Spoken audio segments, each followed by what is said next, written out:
إن الحمد لله نحمده ونستعينه ونستغفره ونؤمن به ونتوكل عليه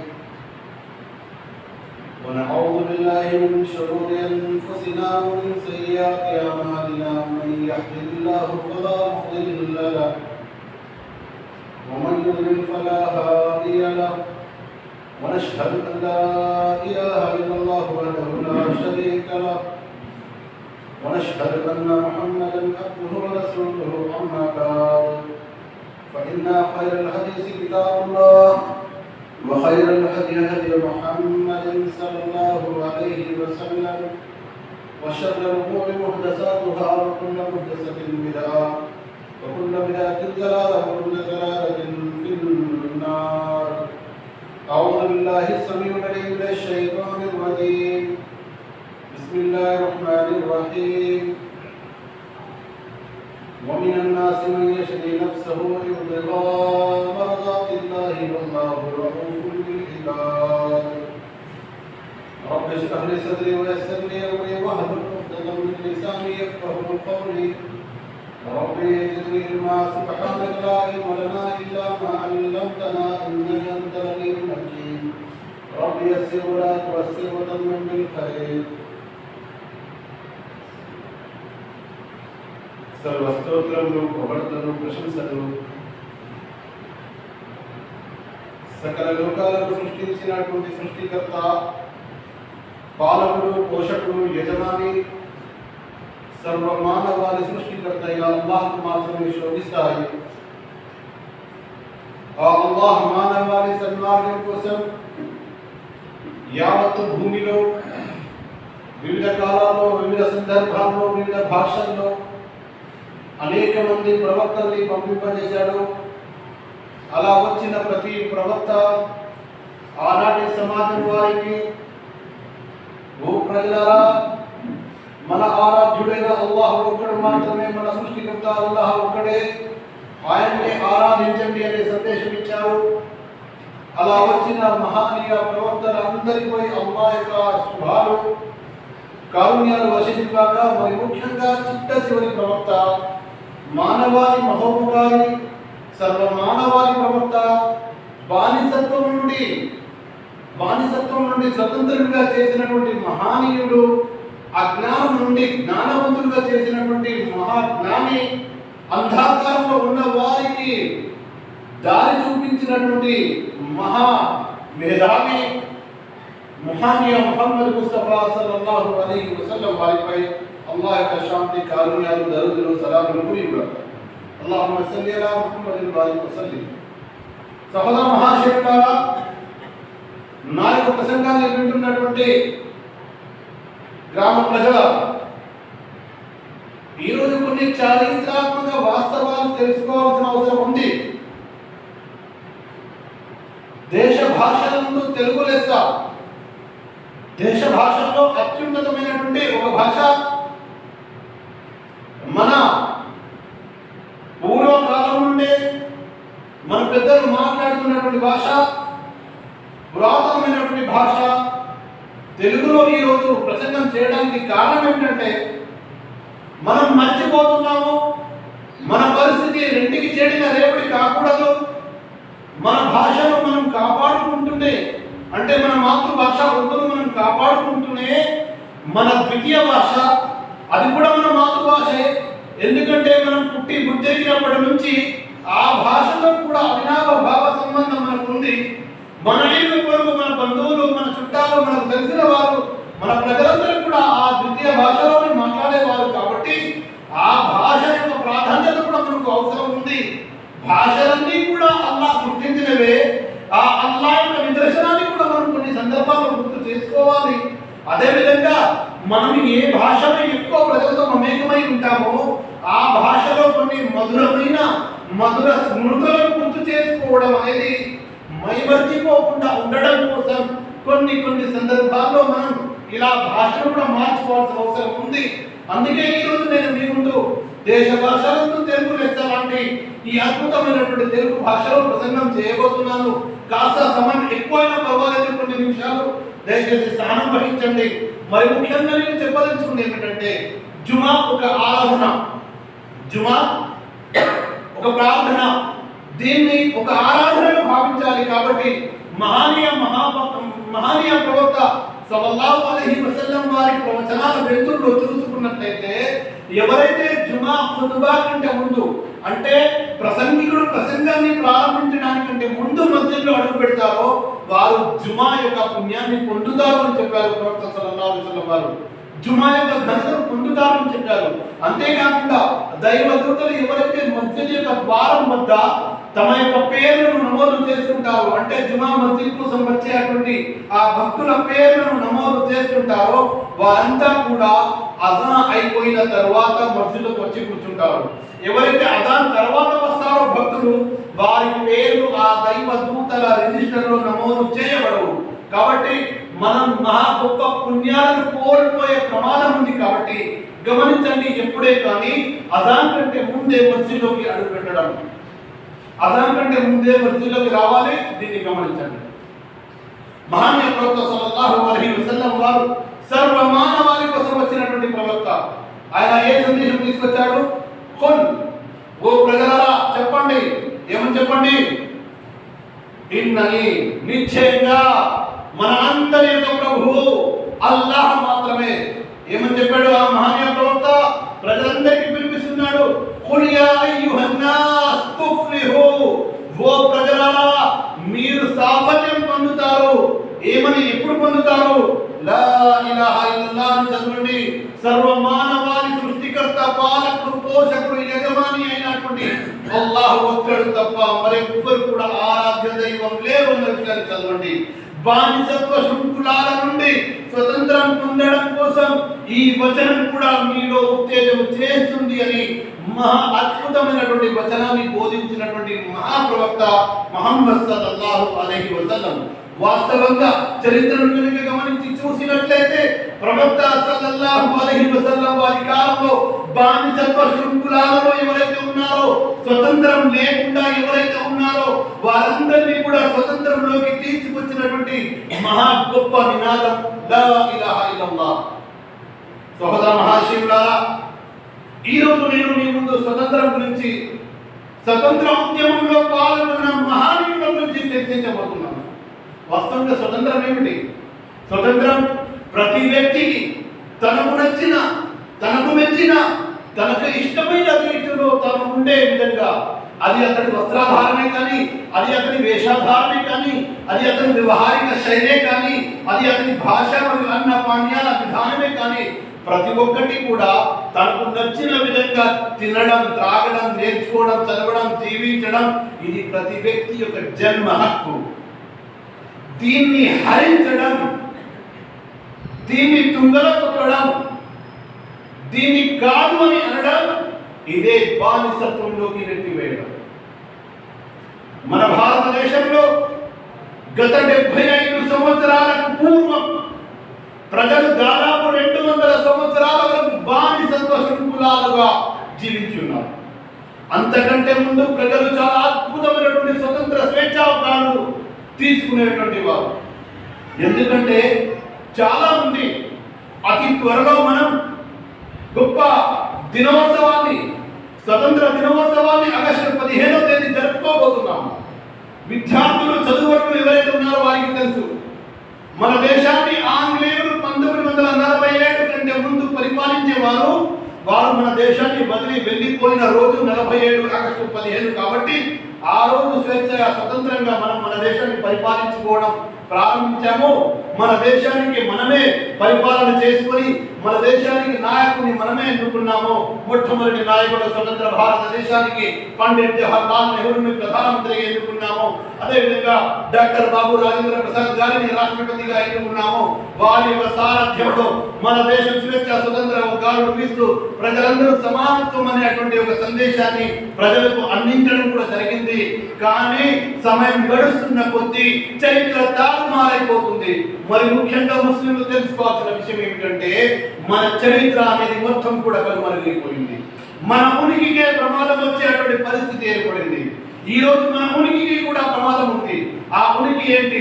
మనమే కాదు, మనతో పాటు మన ఇతర సోదరులు కూడా ఎవరైతే ఉన్నారో, ఎవరినైతే కావాలని ఒక బలహీన వర్గంగా అట్టడుగు వర్గాలుగా ఎవరైతే విభజించబడ్డారో వారి ఉనికికి కూడా ప్రమాదం ఉంది. సిఏ, ఎన్ఆర్సీ లాంటి చట్టాలను కూడా తీసుకురావడం జరిగింది. కానీ వాస్తవంగా మనం కనుక తెలుసుకున్నట్లయితే ఈ భారతదేశ ముస్లింలు ఎవరైతే ఉన్నారో 95% ముస్లింలు ఇదే దేశ గడ్డపై జన్మించిన వారు. వారు ఏ పొరుగు దేశాల నుండి, ఏ అరబ్ తుర్కీ దేశాల నుండి రాలేదు, ఇక్కడే పుట్టి పెరిగారు. వారి తాత ముత్తాతలు, వారి పూర్వీకులందరూ కూడా ఇక్కడే పుట్టి పెరిగారు. వారు ఏ ధర్మాన్ని అవలంబిస్తున్నారో ఆ ధర్మం శాంతియుత ధర్మమే. దాని పేరే శాంతి, సిల్మ్, దాని పేరే ఇస్లాం. ఇస్లాం అంటేనే శాంతి. కానీ ఇది ఒక కుట్రగా, ఇది ఒక చారిత్రాత్మక తప్పిదంగా దీన్ని అర్థాన్ని, దీని వెనుక ఒక పెద్ద అగాధాన్ని సృష్టించి, దీని వెనుక ఒక పెద్ద కుట్రను సృష్టించి, ఇస్లాం అంటేనే శాంతికి భంగం కలిగించేది, ఇస్లాం అంటేనే ఉగ్రవాదం, ఇస్లాం అంటేనే హాని చేసేది అన్నటువంటి భావనలు, తప్పుడు అభిప్రాయాలు కలిగింపజేశారు ఈ గడిచిన 60-70 సంవత్సరాలు. కానీ గత చరిత్రను కనుక తిరిగి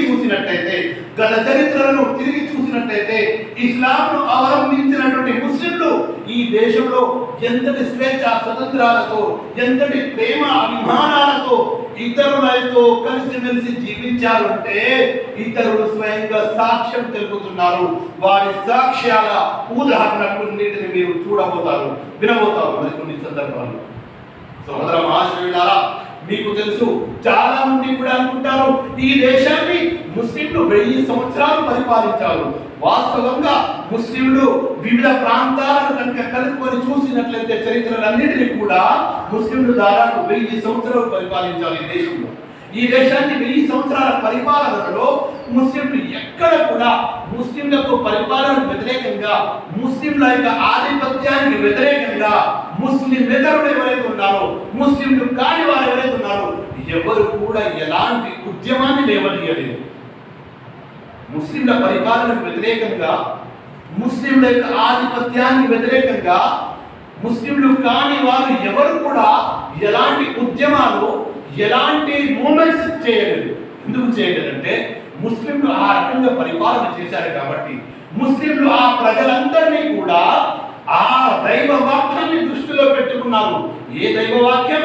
ఏదైతే సర్వమానవాళి కోసం అవతరించిన మహోన్నత గ్రంథం, సర్వమానవాళి గ్రంథం ఖురాన్ తెలియజేస్తుందో. ఏం తెలియజేస్తుంది? యా అయ్యుహన్నాస్ ఇన్నా ఖలక్నాకుం మిన్ జకరిన్ వ ఉన్సా వజఅల్నాకుం షుఊబన్ వ ఖబాయిల. ఖురాన్ తెలియజేస్తుంది, సర్వమానవాళి గ్రంథం, ఓ ప్రజలారా, ఓ మానవులారా, మీరంతా నిశ్చయంగా ఒకే స్త్రీ పురుషుల ద్వారా పుట్టించబడ్డారు, ఒకే జంట ద్వారా వచ్చారు. సోదర రీత్యా, జన్మత రీత్యా మీరంతా సోదరులు, మీరంతా బంధుత్వం కలవారు. ఖురాన్ మరో చోట 4వ అధ్యాయం 1వ వాక్యంలో తెలియజేస్తున్నాడు. యా అయ్యుహన్నాసు తఖూ యా అయ్యుహన్నాసు తఖూ రబ్బకుముల్లదీ ఖలఖకుం మిన్ నఫ్సిన్ వాహిదా وخلق منها زوجها وبث منهما رجالا كثيرا ونساء واتقوا الله الذي تساءلون به والارحام. ఈ వాక్యాన్ని దృష్టిలో పెట్టుకున్నారు ముస్లింలు. వత్తఖుల్లాహ్, అల్లాహ్తో భయపడండి.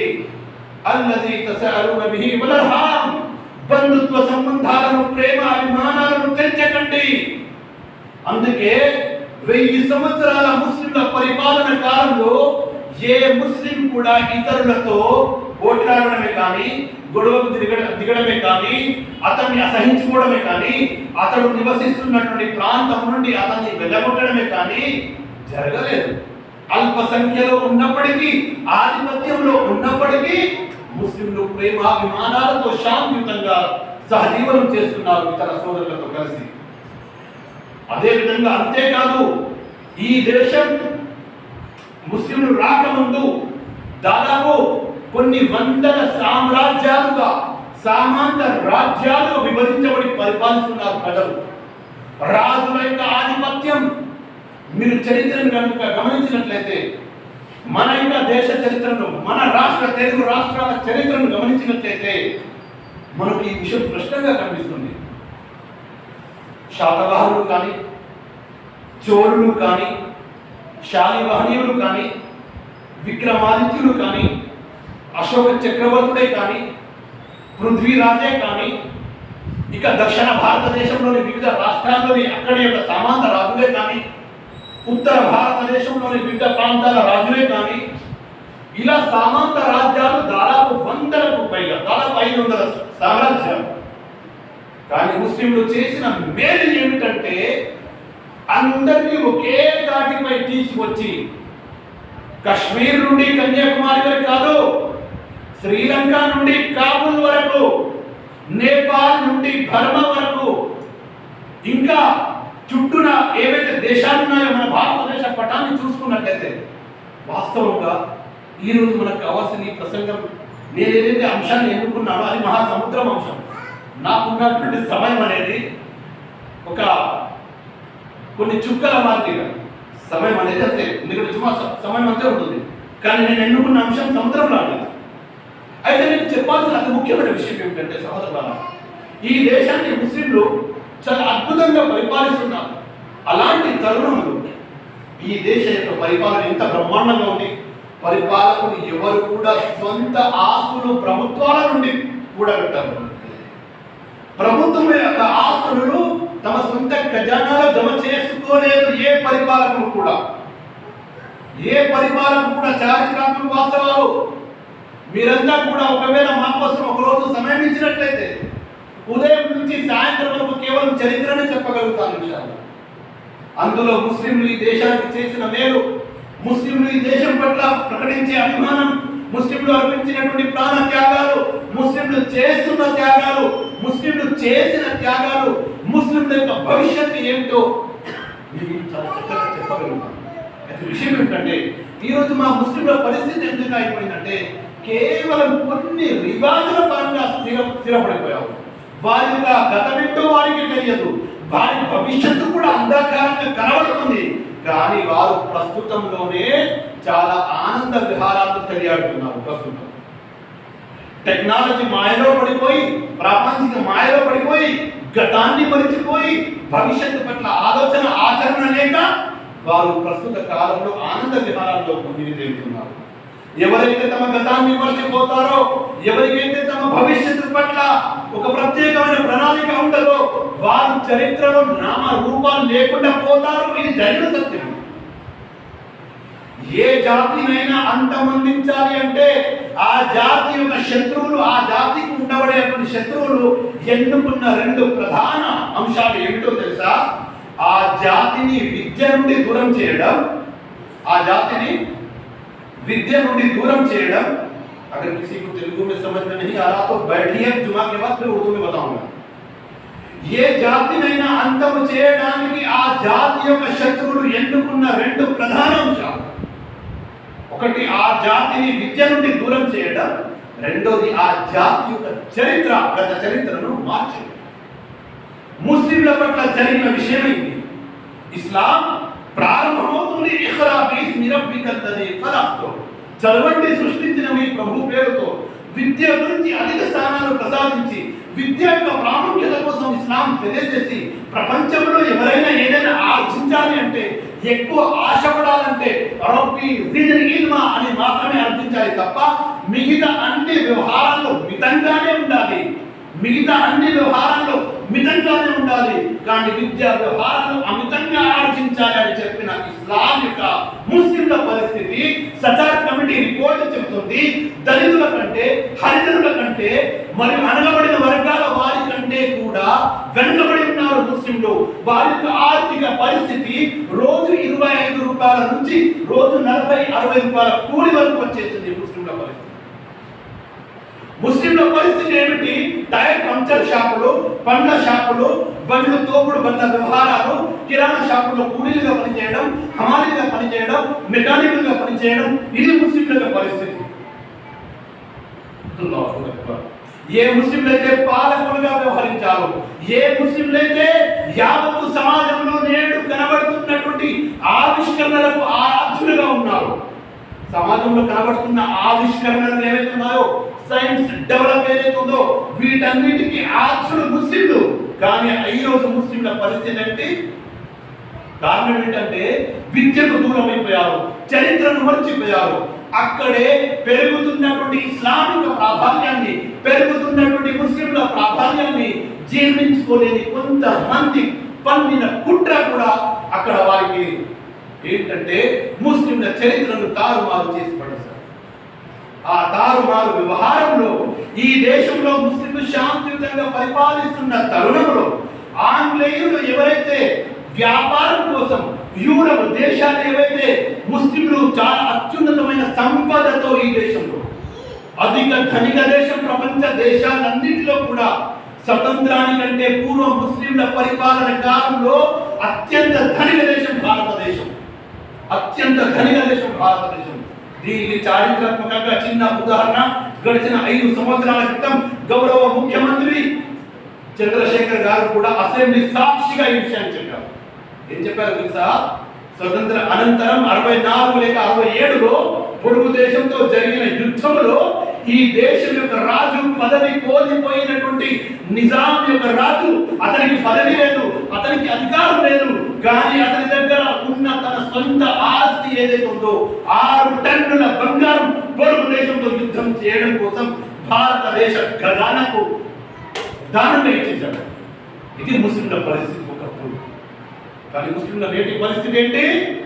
ఆడపిల్ల పెళ్ళవుతుందంటే సహాయం చేయండి అని అడుక్కునే పరిస్థితి ముస్లిం గుమ్మటాల వద్దకు వచ్చేసింది. ఇది నేటి పరిస్థితి. అయితే చెప్పాల్సిన విషయం ఏంటంటే, ఎన్నుకున్న అంశం స్వతంత్ర సమరంలో ముస్లింల త్యాగాలు, చాలా మహాత్యాగాలు ఉన్నాయి. ఎక్కడి నుంచి మొదలు పెట్టాలి, ఎక్కడికి తీసుకెళ్లాలి? అదో మహాసముద్రం. కానీ ఈ సముద్రంలో కొన్ని అలలు ఏవైతే ఉన్నాయో వాటిని ప్రస్తావిస్తాను. మొత్తం సముద్రాన్ని ప్రస్తావించే సమయం లేదు మన దగ్గర.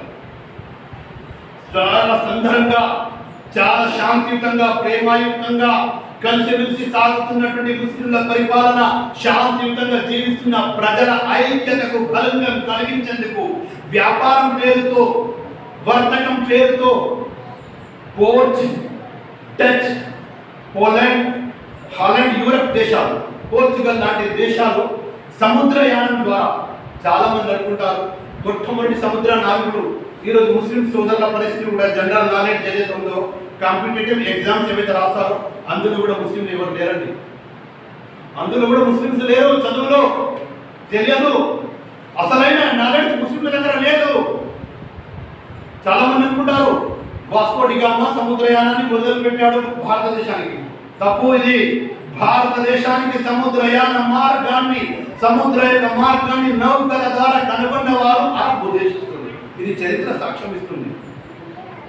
దక్షిణ భారతదేశ సముద్ర తీరాలు ఏవైతే ఉన్నాయో, కేరళ, తమిళనాడు, గుజరాత్, ఆంధ్ర, కర్ణాటక ప్రాంతాలు ఏవైతే ఉన్నాయో, సముద్ర తీర ప్రాంతాలు, ఈ తీర ప్రాంతాల యొక్క చరిత్రను కనుక గమనించినట్లయితే ఆ తీర ప్రాంతాలకు, మరి ముఖ్యంగా మలబార్ తీర ప్రాంతాలు, కేరళ తీర ప్రాంతాలకు అరబ్ దేశాల వర్తకం అనేది భారతదేశంలో దాదాపు 2000 సంవత్సరాల కంటే ముందు నుంచే ఉంది.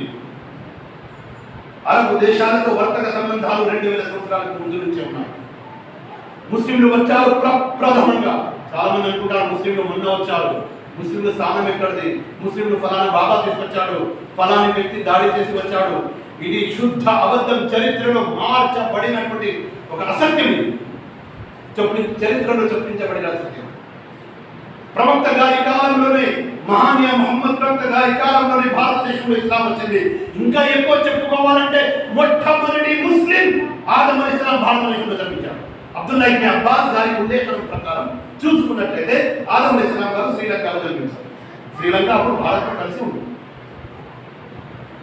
అబ్దుల్లా ఇబ్న్ అబ్బాస్ గారి ఉల్లేఖనం రివాయత్ ప్రకారం. అయితే నేను చెప్పే విషయం ఏంటంటే, శాంతియుతంగా సాధనం పరిపాలన చేస్తున్నటువంటి ముస్లింల పరిపాలనకు విఘాతం కలిగించడం కోసం సముద్ర మార్గం నుండి బ్రిటిష్ వారు యూరప్ దేశస్తులు భారతదేశంలో 16వ శతాబ్దంలో అడుగుపెట్టారు. 16వ శతాబ్దంలో భారతదేశంలో మొఘలాయి సామ్రాజ్యం ఏదైతే ఉందో చాలా పరిపాలనకు వీలుతుంది. మొఘలాయి సామ్రాజ్యం పరిపాలన ఢిల్లీ, కాబూల్ ఎక్కడ ఉంది? ఆఫ్ఘనిస్తాన్ దేశంలో ఉంది. అక్కడ నుంచి కన్యాకుమారి శ్రీలంక వరకు ముస్లింల విశాలమైనటువంటి సామ్రాజ్యంలో ప్రజలందరూ సంతోషంగా ఐకమత్యంగా కలిసి జీవనం సాగిస్తున్నారు. ఎలాంటి తారతమ్యాలు లేకుండా వారి వారి ఆచారాలు వారి వారి ఆరాధనలు స్వచ్ఛంగా సొంతంగా చేసుకుంటూ ఆనందంగా గడుపుకుంటారు.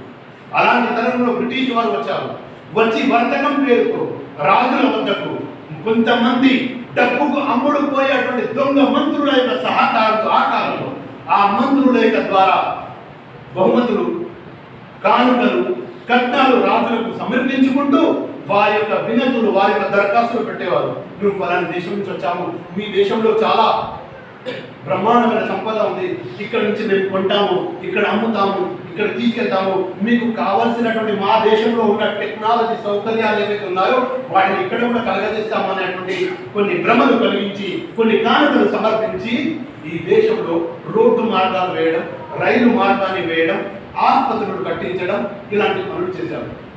ఓకే, ఈ పనుల ద్వారా ప్రజలకు లాభం కలిగిందే కావచ్చు, కానీ వారి యొక్క కుట్ర ఏమిటంటే ఈ దేశం యొక్క సంపదను దోచుకోవాలి,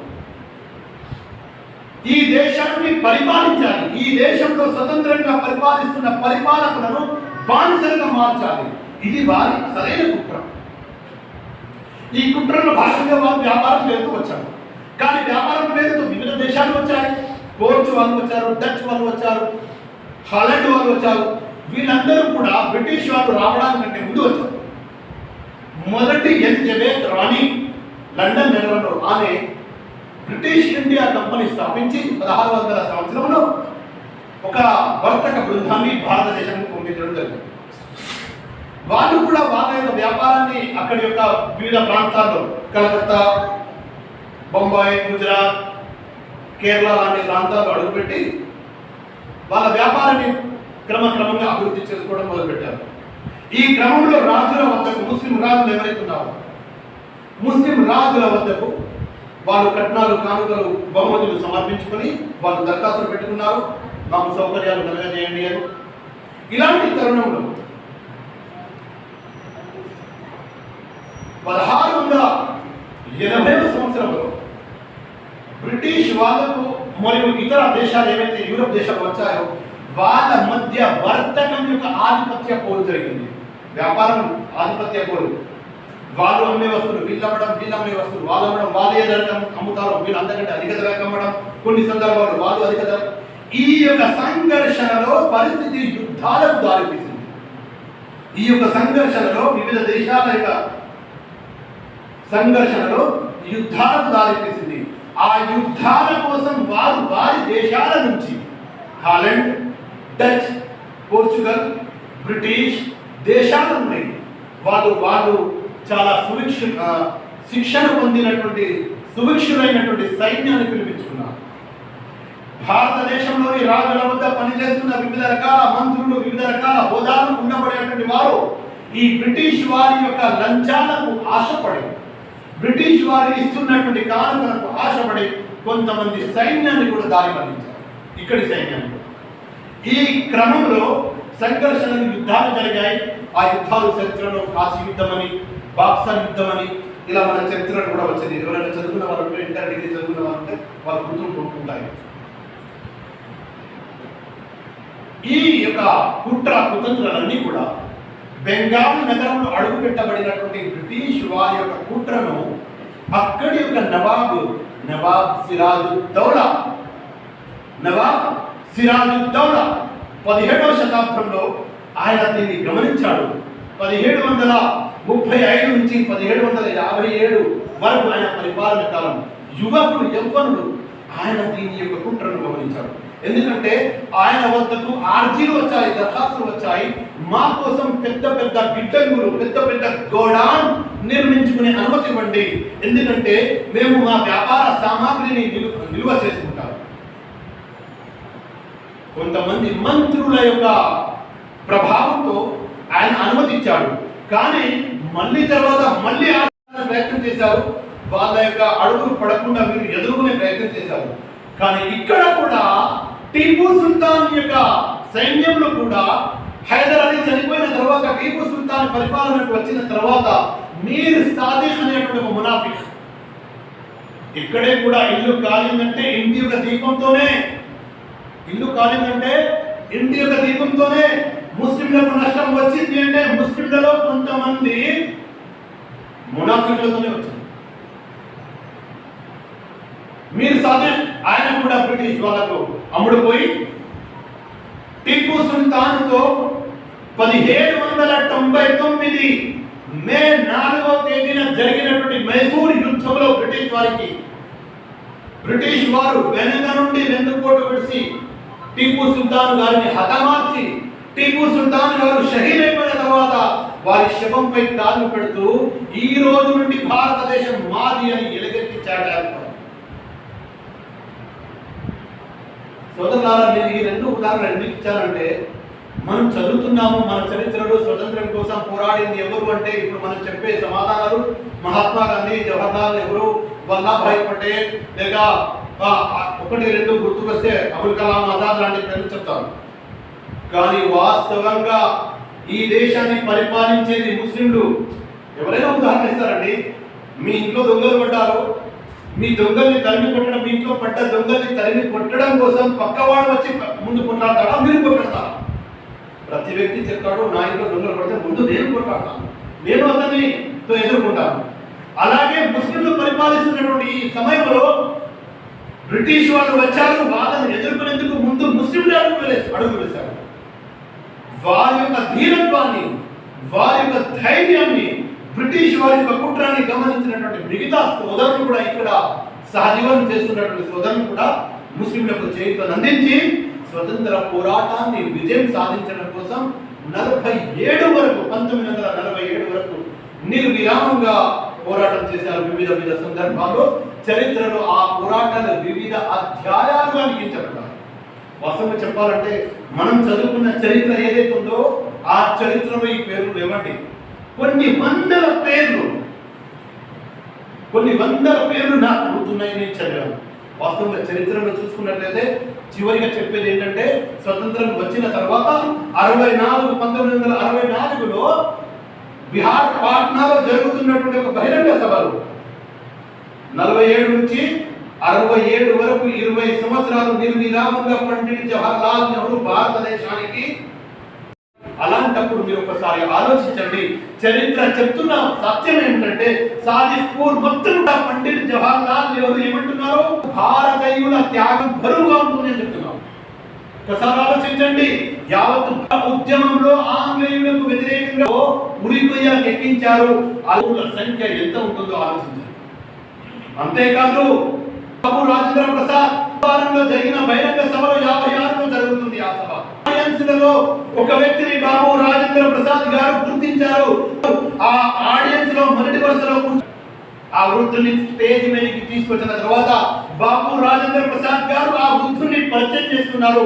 ఆ సభలో చంపారన్ సభలో పాల్గొన్న వ్యక్తులకు ఏమని, ఈ వ్యక్తి ఎవరో తెలుసా మీకు, ఈయన బతహ్ మియా అన్సారీ, ఈ వ్యక్తి పేరు. ఈయన బతహ్ మియా అన్సారీ 1917లో ఒక సందర్భంలో ఈయన మహాత్మా గాంధీ గారికి ఎల్లప్పుడూ వంటవారిగా ఉండేవాడు. మహాత్మా గాంధీకి అవసరమైనటువంటి రుచికరమైన వంటలు చేసేటువంటి వ్యక్తి బతహ్ మియా అన్సారీ, మహాత్మా గాంధీ సహచరుడు. బ్రిటిష్ వారికి ఈ విషయం తెలిసి మహాత్మా గాంధీ గారిని అంతమందించడం కోసం వారు ఎన్నో కుట్రలు కుతంత్రాలు పన్నుతూ వస్తున్నారు. 1917లో ఒక విందులో మహాత్మా గాంధీ గారిని విషము ద్వారా చంపాలని ప్రయత్నం చేశారు బ్రిటిష్ వారు.